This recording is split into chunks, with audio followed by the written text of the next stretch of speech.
अरे भाई अपने को दवा मांगता है क्या? मोबाइल मिलेगा क्या? अरे अपने पास ऐसी कोई दवाई नहीं है रे, अपन दवाई थोड़ी बेचते हैं। मना मत करना दोस्त, तुमको जितना पैसा चाहिए हम देने को तैयार है। अच्छा, कितना देगा? अरे अपन तो चलती फिरती बैंक है, कितना मांगता है? ऐसा क्या? ये शाने, पहला पैसा बाद में माल। ठीक है, पैसा दिखाएगा हम, लेकिन पहले माल एक हाथ ले और एक हाथ दे। चलते फिरते बैंक। अच्छा है, चलो मेरे साथ। एक मिनट। हाँ बोल पकिया। अरे ये सीआईडी है, बच गए। क्या? हाँ। तुम लोग यहाँ पे रुको, मैं माल लेके आता। हाँ, इधर ही रुकने का। रुक।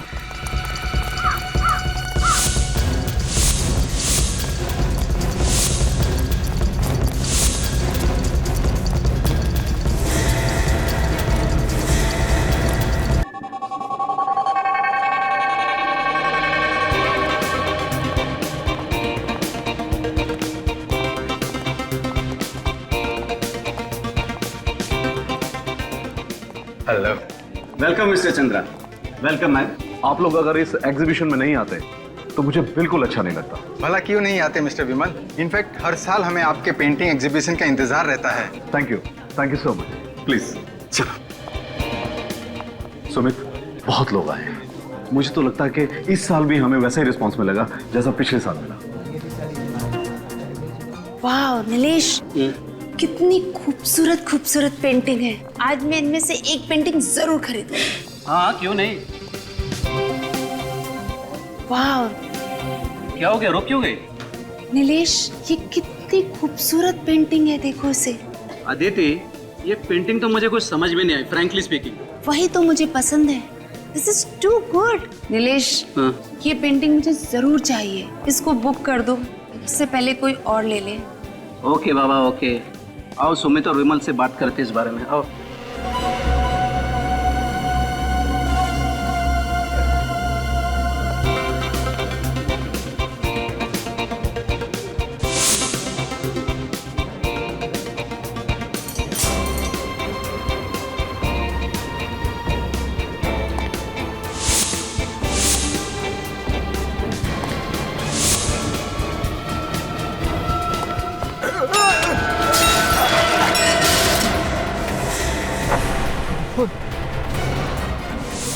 अरे इसे पोज देता हूँ जल्दी।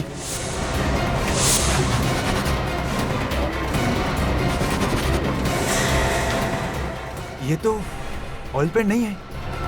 ऑयल पेंट होता तो निकलता नहीं। ओह माय गॉड, तुमने ये पेंटिंग खराब कर दी। ये कौन है? एक्चुअली मेरा पैर फिसल गया था और इसी वजह से मेरी कोल्ड ड्रिंक इस पेंटिंग पर गिर गई थी। लेकिन देखिए आप, यहाँ पर खून है। एक तो तुमने पेंटिंग खराब कर दी, ऊपर से बकवास कर रहे हो। अरे मैं सच कह रहा हूँ, विश्वास कीजिए आप मेरा। ऐसा कीजिए, आप खुद देख लीजिए। यहाँ देखिए, ये यहाँ पर।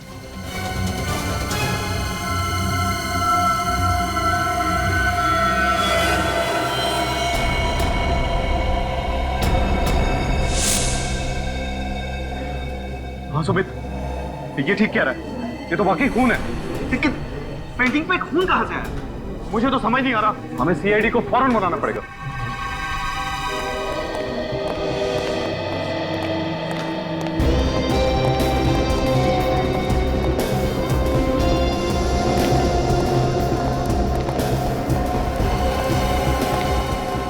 सुमित।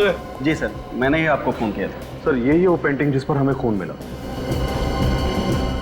अच्छा, ये है वो पेंटिंग। जी सर।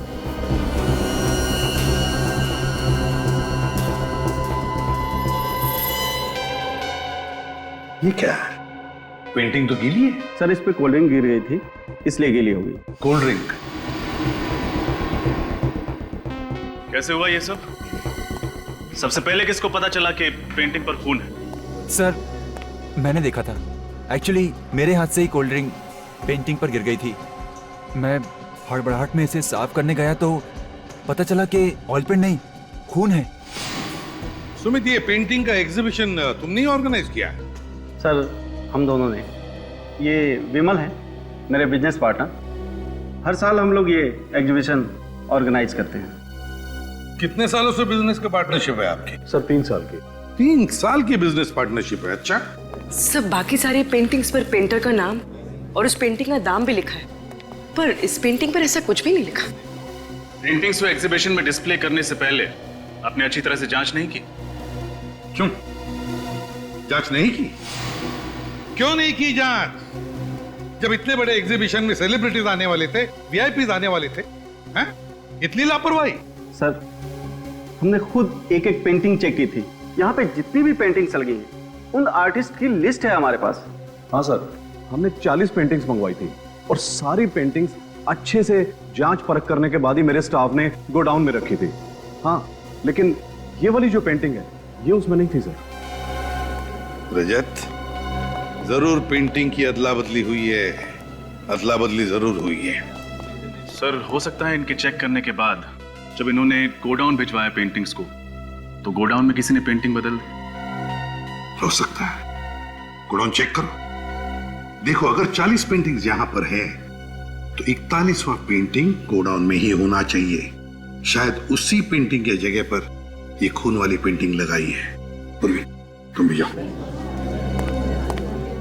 सर वैसे तो मैं आर्ट के बारे में ज्यादा कुछ नहीं जानता, मगर ये पेंटिंग देख के तो कुछ भी समझ में नहीं आ रहा है। ये पेंटिंग है? हाँ फ्रेडी, ये पेंटिंग ही है। इस पेंटिंग को गौर से देखो। ये पेंटिंग बनाने में आर्टिस्ट ने अलग अलग तरीके इस्तेमाल किए हैं, अलग अलग तरीके से पेंट किया है। ये देखो, यहां लगता है कि पेंट छिड़का है, तो यहां देखो, यहां लगता है कि पेंट ऐसे फेंका है। ब्रश के स्ट्रोक्स भी हैं। इसे देखकर लगता है कि आर्टिस्ट का दिमाग अस्थिर था, अनस्टेबल। ये देखो, ये बच्चे का चेहरा, रोता हुआ बच्चा। इसका एक ही मतलब निकलता है फ्रेडी, जरूर इस आर्टिस्ट के बचपन में कोई बुरा हादसा हुआ होगा जिसकी वजह से उसने खून से पेंटिंग बनाई, खून से। तुम्हारे यहाँ के पेंटिंग्स और पेंटर्स सबकी लिस्ट चाहिए हमें। Okay sir. हाँ, हमने पूरा गोडाउन चेक किया। हाँ, कोई पेंटिंग नहीं मिली। कोई पेंटिंग नहीं मिली? मतलब हमारा शक सही निकला, असली पेंटिंग गायब है। आपके और आपके स्टाफ के अलावा और किसी ने हाथ लगाया था इस पेंटिंग को? सर हम किसी को भी हाथ नहीं लगाने देते। किसी को भी नहीं? जी नहीं। मेहमानों को भी नहीं? जी नहीं। काम करो, विमल और सुमित और उनके पूरे स्टाफ मेंबर्स सबके उंगलियों के निशान ले लो। उंगलियों के निशान? वो किस लिए सर? फ्रेडी, जिसने भी ये पेंटिंग यहां पर लगाई होगी उसके उंगलियों के निशान तो आए ही होंगे इस पर, है ना? तो बस वो उंगलियों के निशान बाकी सारे लोगों के उंगलियों के निशान के साथ मैच करके देखेंगे, पता चल जाएगा। इसे फोरेंसिक लैब भेज दो। हाँ चलो, और जैसे ही कुछ पता चले हम आपको बता देंगे।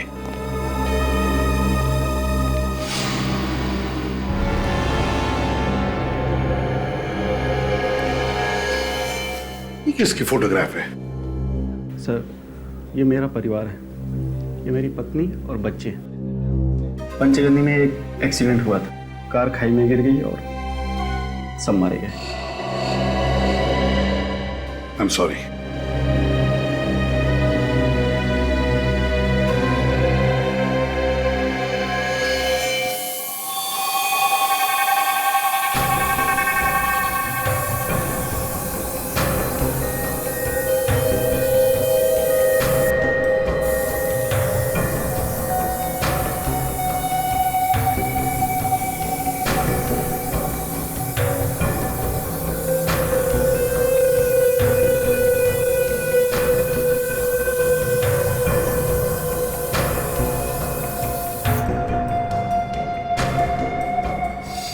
देखा बाप, इसका मतलब वाकई ये पूरी की पूरी पेंटिंग खून से बनी हुई है, इंसान के खून से। क्या इंसान के खून से। हाँ, पूरी पेंटिंग। मगर इतना सारा खून उसके पास आया कहां से होगा? वही तो, ऐसी पेंटिंग कोई शौक के लिए नहीं बनाता। एक और बात ऐसी पता लगी है बॉस, जिसे जानोगे तो आप सब लोग हैरान हो जाओगे। लेकिन क्या? ये जो पूरी पेंटिंग है, हाँ, ये जिस खून से बनी है वो किसी एक इंसान का खून नहीं। क्या? एक इंसान का नहीं? हाँ, हमने टेस्ट किया तो पता चला कि कम से कम 3 लोगों का खून मिला हुआ है इस पेंटिंग में। 3 लोगों का खून? हाँ बॉस, 3 अलग अलग ब्लड ग्रुप का खून है इस पेंटिंग में। My God. एक और बात यार साउंड के, तू सारी बातें एक साथ क्यों नहीं बताता? बताता। जो खून इस पेंटिंग में मिला है, उन तीनों खून में ड्रग थी। तीनों के ब्लड सैंपल में ड्रग मिला?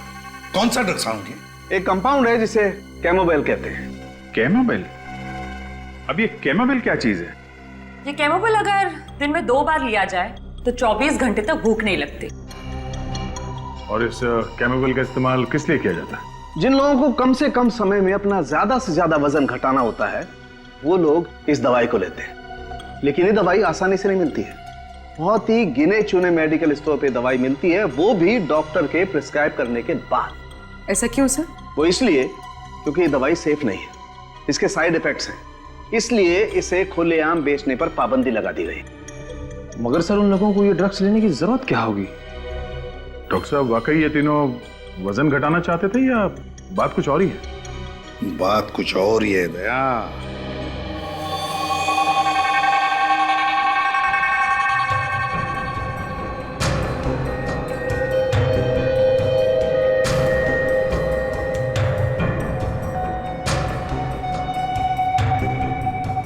खून भरी पेंटिंग,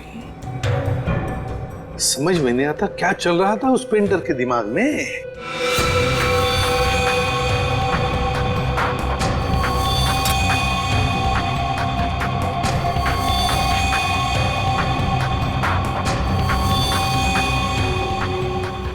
मुझे तो ये पेंटिंग बहुत अजीब लगती है।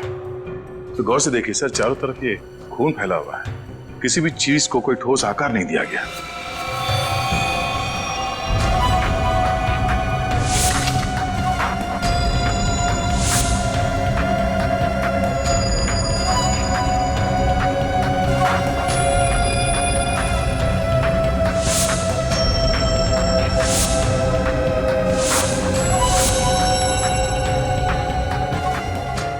ये काम तो किसी नौसिखिया का ही लगता है।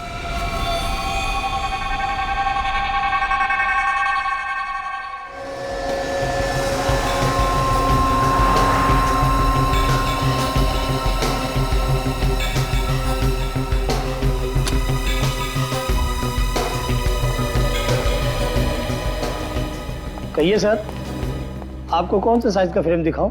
अरे नहीं, हम लोग फ्रेम लेने नहीं आए, हम सीआईडी से। सीआईडी? बात क्या है सर? कोई खास बात नहीं है, आपसे कुछ जानकारी चाहिए थी हम। विनीत, फ्रेम देखिए। तो फ्रेम आप ही की दुकान से खरीदा गया है ना? सर, ये एक स्पेशल डिजाइन है, ये सिर्फ हमारे ही कारीगर बनाते हैं। Very good. अब ये बताइए कि ये फ्रेम किसने और कब खरीदा था? एक आदमी था साहब, करीब 7 दिन पहले वो आया था, काफी जल्दी में भी था साहब। अच्छा, आप जानते हैं उसे? नहीं साहब, मैं पहचानता नहीं हूँ, वो पहली बार हमारी शॉप में आया था, कोई हमारा रेगुलर कस्टमर नहीं था। तो फिर नाम याद है आपको उसका? नहीं साहब, नाम तो नहीं। हाँ, लेकिन इतना याद है कि उसने इसी डिजाइन के 2 फ्रेम खरीदे थे। कुछ तो याद करने की कोशिश करिए। वो दिखता कैसा था, क्या कपड़े पहना था, उसका हुलिया कैसा था? इतना तो याद नहीं है सर, पर हाँ, इस फ्रेम को खरीदने वाले कस्टमर का कुछ रिकॉर्ड है मेरे पास, मैं चेक करता हूँ। हाँ प्लीज।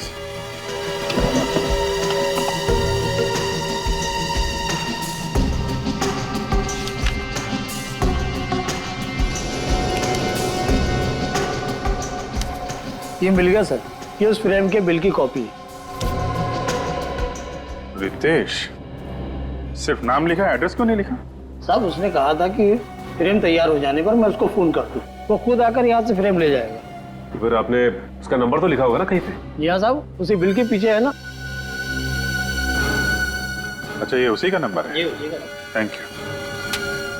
अब पता चल जाएगा ये रितेश है कौन, जो खून से पेंटिंग बना रहा है।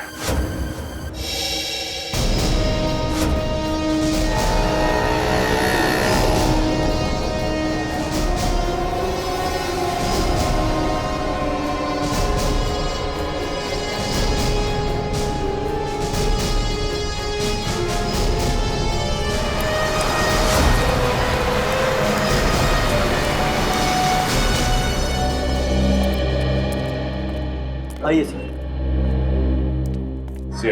सीआईडी? बोलो साहब, क्या चाहिए आपको? क्या मोबाइल? कैमोबेल? हमारी दुकान में ऐसी कोई दवाई नहीं मिलती साहब। एक कैमोबेल ड्रग का नाम सुनते ही आपके पसीने क्यों छूटने लगे? हैं? आप इतने हड़बड़ा क्यों गए?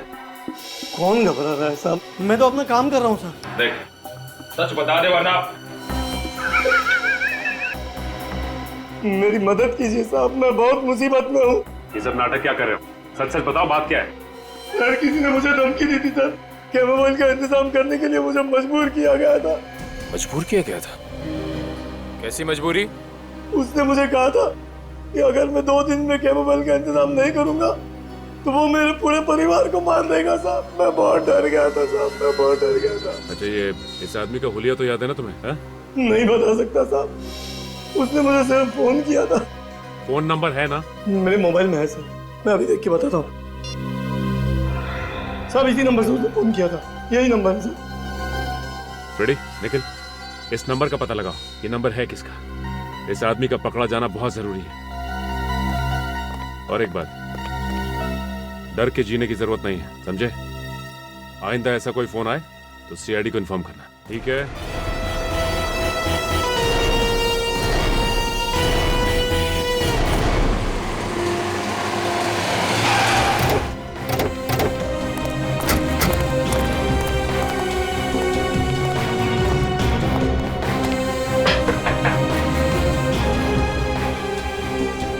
सर लगता है कि अंदर कोई नहीं है। हमारे आने से पहले ही ये रितेश फरार हो गया लगता है। तोड़ दो दरवाजा। सर दरवाजा तो खुला हुआ है। अंदर चलो।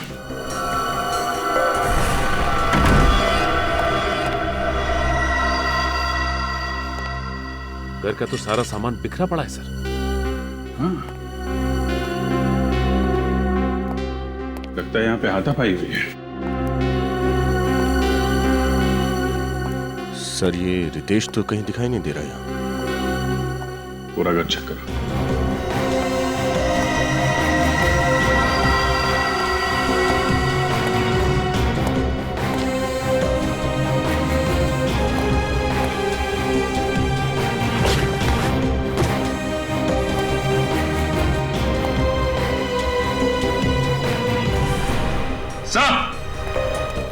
हाँ सचिन, सर ये देखिए, ये सारी की सारी पेंटिंग इस बिस्तर के नीचे छुपाई हुई थी।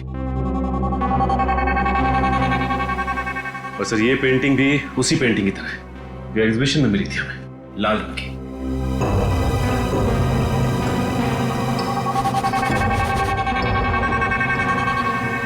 खून?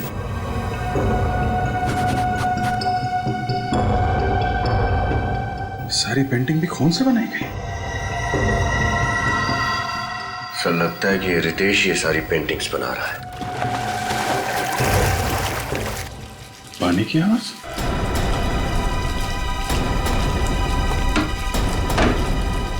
माय गॉड,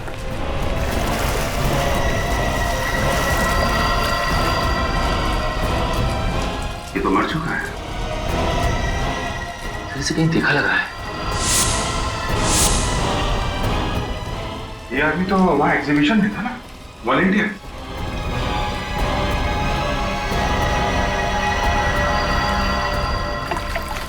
ये देखिए, ये इसके हाथ पे ये हल्का हल्का सा निशान। सर हम तो सोच रहे थे कि सब कुछ इस रितेश ने किया है, लेकिन इसे भी किसी ने मार दिया। सर ये देखिए, खून के निशान। सर हो सकता है कि रितेश की हाथापाई हुई हो कातिल के साथ, और हाथापाई के दौरान उसका खून यहाँ पे लग गया हो। कातिल का भी खून हो सकता है। काम करो, इस खून का सैंपल ले लो और लाश को फोरेंसिक लैब भिजवाने का इंतजाम करो। हेलो, क्या?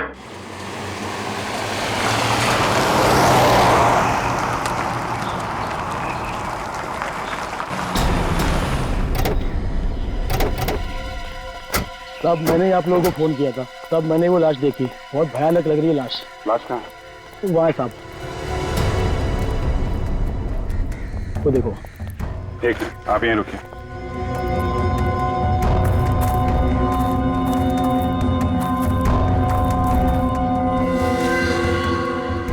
काम करो, लाश को बाहर निकालो।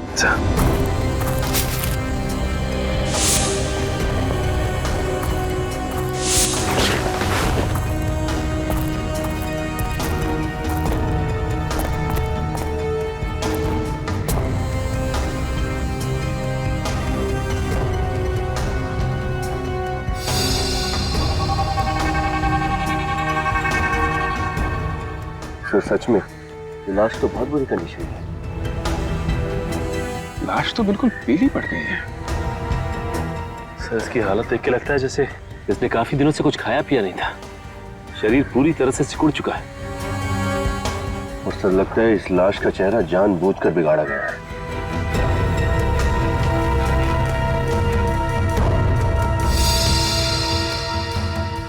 ये देखिए सर, इसके हाथ पे ये छोटे छोटे निशान हैं। लेकिन सर ये निशान है किस चीज के? कई बार इंजेक्शन लगने के बाद आसपास का खून जम जाता है। निशान तो इंजेक्शन के ही लगते हैं, मगर इतने सारे निशान। मगर सर ऐसे ही निशान रितेश की लाश पे भी थे। लगता है खूनी इंजेक्शन लगा लगा के खून कर रहा है। खैर, इसका जवाब तो डॉक्टर साड़ुंखे ही देंगे।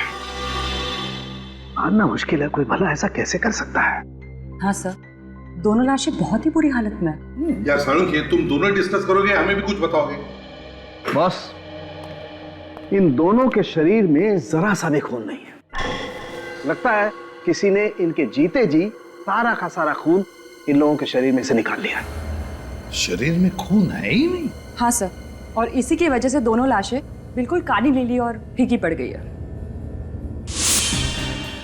अजीब बात है सर, विश्वास नहीं होता कि कोई इंसान किसी दूसरे इंसान के शरीर से उसके जीते जी सारा खून निकाल सकता है। इन दोनों के शरीर में इंजेक्शन के बहुत सारे निशान हैं। ऐसा लगता है किसी ने बार बार सुई घोंप घोंप कर इनके शरीर से सारा का सारा खून निकाला है। और खून की कमी की वजह से इस लड़के की मौत हुई है। और सर उस रितेश की मौत की वजह भी यही है। खून तो रितेश के शरीर में से भी निकाला गया, लेकिन मौत इसकी पानी में डूबने की वजह से हुई। इसके फेफड़ों में हमें पानी मिला है। सर ये खूनी वही आदमी है जो पेंटिंग बनाता है। हाँ अभिजीत, ये एक ही आदमी का काम है, उसी का। एक बात और बॉस, रितेश के घर के दरवाजे पर जो खून का सैंपल मिला था वो खून रितेश का नहीं है। यानी वो खून किसी और का है? दया, वो खून उसी का है, उसी का जो रितेश का खून करने आया था। रितेश के साथ हाथापाई में से चोट लग गई होगी और वही खून दरवाजे पे लग गया होगा सर। मगर अभिजीत, ये है कौन? है कौन ये केमोबेल? पता लगाना पड़ेगा कि ये कौन है जिसने इस केमिस्ट को धमकी भरा फोन किया और ये दवाई मंगवा ली। सर मुझे तो आदमी पागल लगता है। कोई नॉर्मल इंसान ऐसी घिनौनी हरकत कैसे कर सकता है सर? किसी को भूखा रखना और थोड़ा थोड़ा करके खून चूस के उसे मार डालना। सर फिलहाल हमें 2 लाशें मिली, लेकिन ये मुमकिन है कि उसने और भी लोगों को कैद करके रखा होगा। हाँ रखा ही होगा, वरना अपनी पेंटिंग बनाने के लिए पेंट यानी कि इंसानों का खून कहां से लाएगा वो? जिसने भी उस केमिस्ट को फोन किया है ना, वही हमें उस खूनी तक पहुंचाएगा, वही आदमी। सर, हाँ सचिन, पता चल गया उस फोन करने वाले का? हाँ सर, जिस आदमी ने R&D मेडिकल स्टोर में फोन करके उस दुकानदार से बात की थी, उसका नाम रोहन है सर। रोहन? और पता? सर उसका पता भी चल गया, लेकिन उसके पते पे जाकर पता चला कि उसके नाम की तरह उसका पता भी नकली है सर। नाम भी नकली और पता भी नकली, तो फिर ये फोन किया किसने होगा? है कौन ये? सर ये फोन जिसने भी किया उसने सिम कार्ड लेने के लिए नाम और पता दोनों ही नकली दिया था सर। सर उसने उस दवाई की दुकान पे फोन किया और फोन ट्रेस ना हो इसलिए सिम निकाल के फेंक दिया। कोई बात नहीं, उसने जिस वक्त उस दवाई की दुकान में फोन किया था हम पता लगा सकते कि उस वक्त वो कहां पर था उसके उस फोन से। वो भी पता चल गया है सर। फिर ये फोन चोर बाजार से किया गया है, घाट कोपर के चोर बाजार से। चोर बाजार? फिर इस इलाके में तो नशीली चीजें बेची जाती हैं, ड्रग पेडलर्स के अड्डे बने हुए वहां पे। तो फिर दया, ये फोन जरूर किसी ड्रग पेडलर ने ही किया है।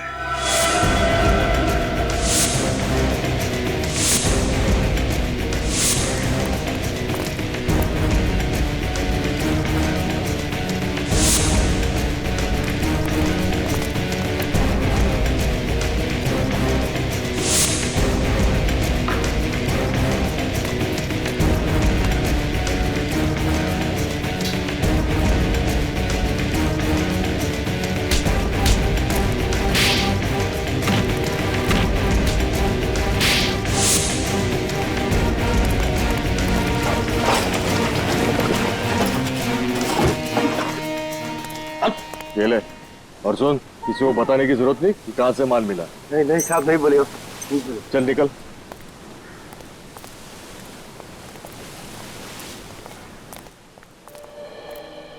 अरे भाई, अपने को दवा मांगता है क्या? मोबाइल मिलेगा क्या?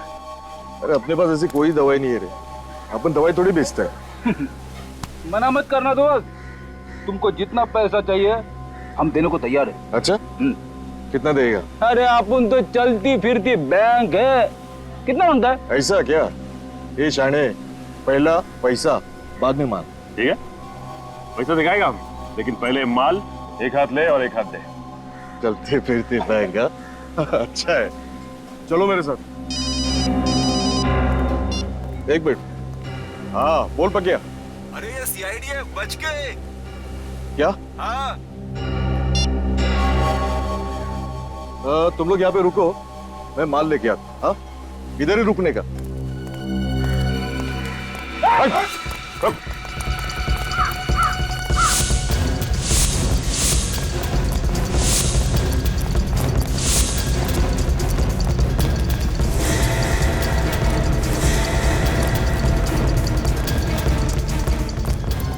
भागता किधर है? सीआईडी से भागता है? मानो मत, सब बताता है, सब बताता है, सब मानो। सर वो कैमोबिल दवाई मैंने खुद के नहीं बल्कि किसी और के कहने से R&D मेडिकल स्टोर से मंगवाई थी साहब। उस दुकान में फोन करके धमकी तू नहीं दी थी ना? हाँ साहब, लेकिन उसके बाद मैंने फोन स्विच ऑफ करके उसका सिम कार्ड फेंक दिया साहब। ये काम तू किसके कहने पे करता है? साहब मुझे एक दिन एक चिट्ठी मिली थी, उसमें लिखा था कि कैमोबिल नाम की दवाई का बंदोबस्त करो, और साहब उसने बोला कि तुझसे शनिवार को रात को 8 बजे आके लेके जाऊंगा और इनाम देके जाऊंगा। अच्छा, फिर वो दवाई लेने कौन आया था? साहब वो गाड़ी में आया, कांच खुली, माल लिया, पैसा दिया और चले गया साहब। तुमने गाड़ी तो देखी होगी ना, कौन सा मॉडल था? उसका नंबर कुछ तो याद होगा तुम्हें? गाड़ी का नंबर तो याद नहीं है, लेकिन साहब उसके हाथ में बड़ी सी घड़ी थी जिसका बहुत बड़ा डायल था साहब। कैसी थी वो घड़ी? बहुत झक्कास थी, माँ कसम ऐसा डिजाइन में कभी लाइफ में देखा नहीं साहब। उसके ऊपर बड़े अक्षर से क्यों लिखा हुआ था साहब। क्यों लिखो? उस घड़ी का रंग, उसका डिजाइन सब कुछ याद है तुम्हें? वो साहब सब कुछ याद है सर। चलो फिर क्यू अक्षर का स्केच बनवाओ, पता चल जाएगा कि घड़ी कौन सी कंपनी की है। पूर्वी, तो घड़ी बनाने वाली कंपनी का नाम पता चला जिसका नाम क्यू से शुरू होता है? यस सर, बस 4 कंपनियों के नाम मिले। 4 कंपनी? अब जरा देखो उन 4 कंपनियों में से वो कंपनी कौन सी है जिसकी घड़ी उस गुनहगार ने पहनी थी। एक बार वॉच कंपनी का नाम पता चल जाए सर, तो गुनहगार का भी पता चल जाएगा।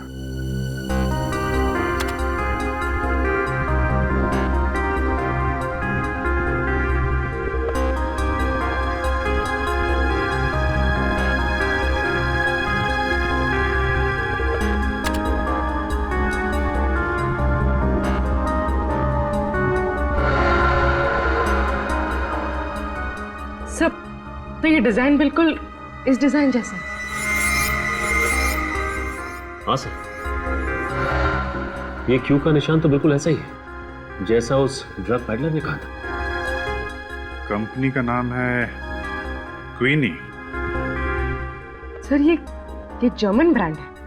अगर इस कंपनी ने हाल ही में अपने देश में ये घड़ियां बेचना शुरू किया है तो फिर इनकी दुकानें, इनके आउटलेट भी कम ही होंगे, है ना? और घड़ी भी काफी महंगी है सर। इतनी महंगी घड़ी है तो फिर सर खरीदने वाले लोग ज्यादा नहीं होंगे। हाँ, इस घड़ी की कंपनी की जितनी भी दुकानें हैं सब पे जाकर पता लगाना पड़ेगा कि किन किन लोगों ने ये घड़ी खरीदी थी और कब खरीदी थी। सर ये है क्वीनी वॉच कंपनी का ऑथोराइज आउटलेट। ठीक है, चलो अंदर चल के देखते हैं क्या पता चलता है।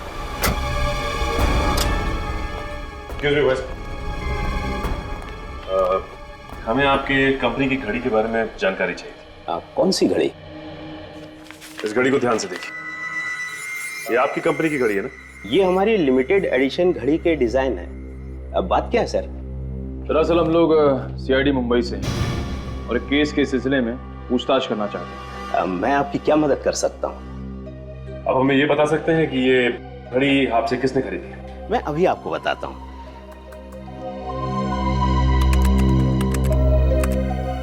ये रही 6 लोगों की लिस्ट सर। ये शख्स कैसे हो सकता है? ये भला ऐसी साजिश क्यों रचेगा? इस साजिश के पीछे किसका हाथ है ये तो हमें पता चल चुका है, लेकिन साजिश के पीछे कारण क्या है ये इससे मिलने के बाद पता चल जाएगा।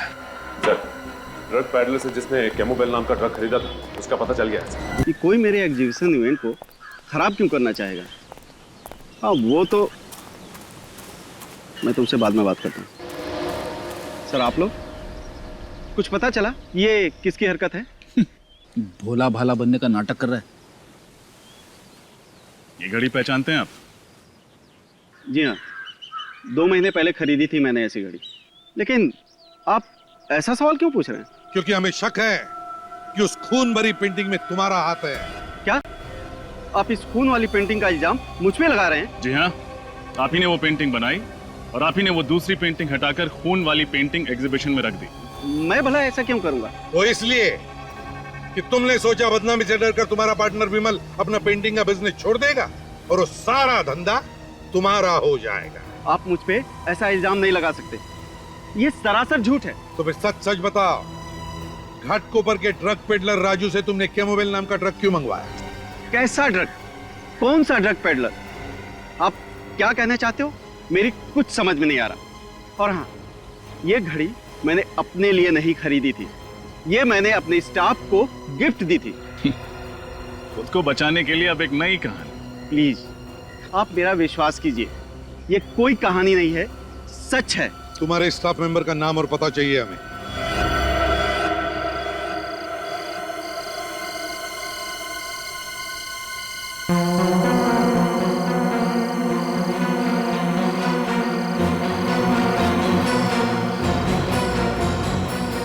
रचन, सुमित ने इसी फार्म हाउस के बारे में कहा था ना? हाँ सर, सुमित ने यही फार्म हाउस बताया था सर। शख्स के पास हथियार भी हो सकता है, वो थोड़ी देर यहीं से नजर रखता है।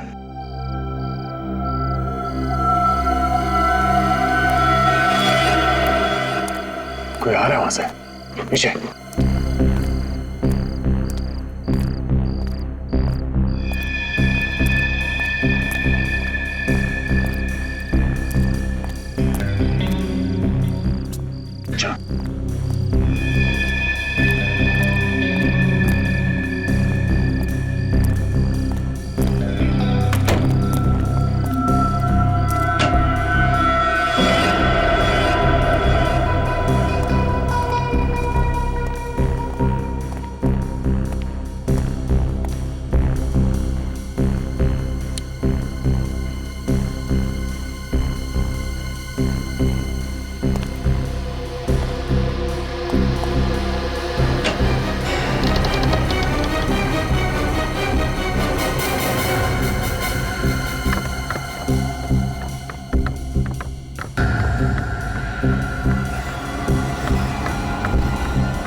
पेंटिंग यहां पे बनाता है।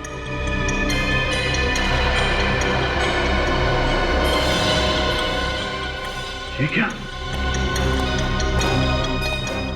सुमित की पत्नी और बेटा? दूसरा बेटा कहाँ है? जरा हाथ खोलो। ये दोनों तो बेहोश है सर। हाँ?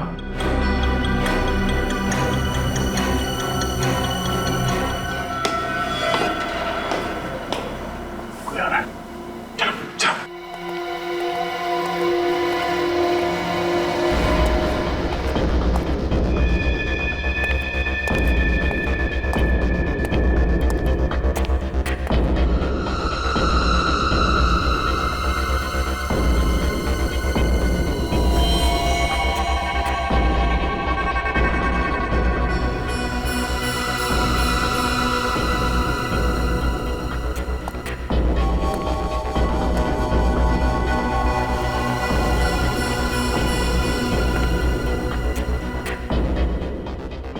सुमित जी तो कह रहे थे कि उनकी पत्नी और दोनों बच्चे एक्सीडेंट में मारे जा चुके हैं।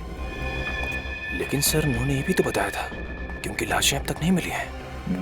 मतलब एक्सीडेंट हुआ ही नहीं था। इस पेंटर ने इन्हें यहाँ पे बंदी बना के रखा है। तो इसका मतलब इस पेंटर ने इन दोनों के शरीर से खून निकालकर उसी से वो पेंटिंग बनाई थी। और फिर इन्हें केमो बेल खिला के जिंदा रखा ताकि ये मर न जाए। हाँ बेटा, तेरा खून निकालो। देख, पेंटिंग बनाने का टाइम हो गया ना, तेरा खून नहीं निकालूंगा तो अपनी पेंटिंग में रंग कैसे भरूंगा? ला।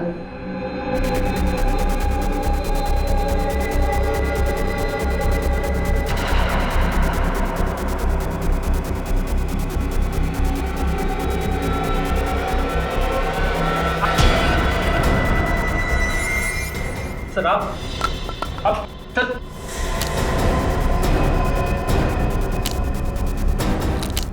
सर मैं आपको सब कुछ सच सच बता दो सर। सर सब कुछ मैंने किया सर। सर सब कुछ मैंने किया सर। मैंने मारा है सर। सर मैं बता दो सर। आप रेडी निकल, जल्दी से खोलो इन्हें, हॉस्पिटल लेके जाओ।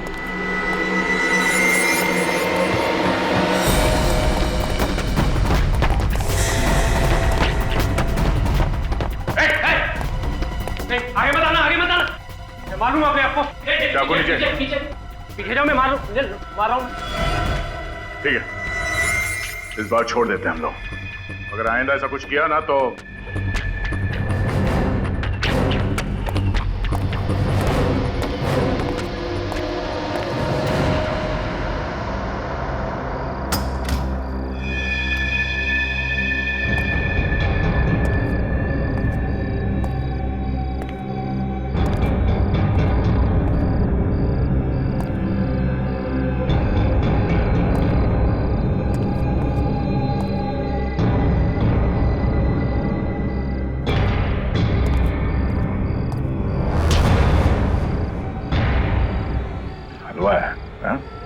ऐसे ही छोड़ देंगे तुझे? कोई सजा देनी है दे दो, अपने किए पे कोई अफसोस नहीं।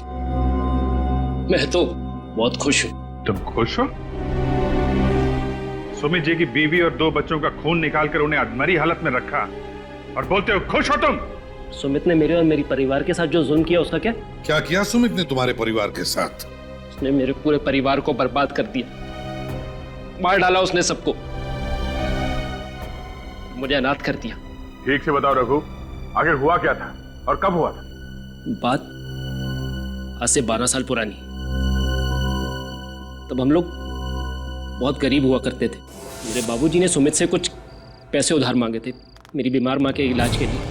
बाबूजी समय से कर्ज लौटा नहीं पाए, तो उन्होंने मोहलत मांगी। मोहलत की एवज में सुमित ने मेरे बाबूजी से गुलामों की तरह दिन रात काम करवाया। और जब जब इतने से भी उसका दिल नहीं भरा तो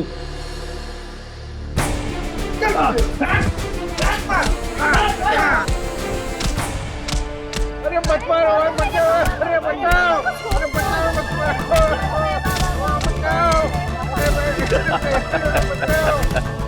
आइए आइए, बचाओ बचाओ, अरे मत मारो, बचाओ।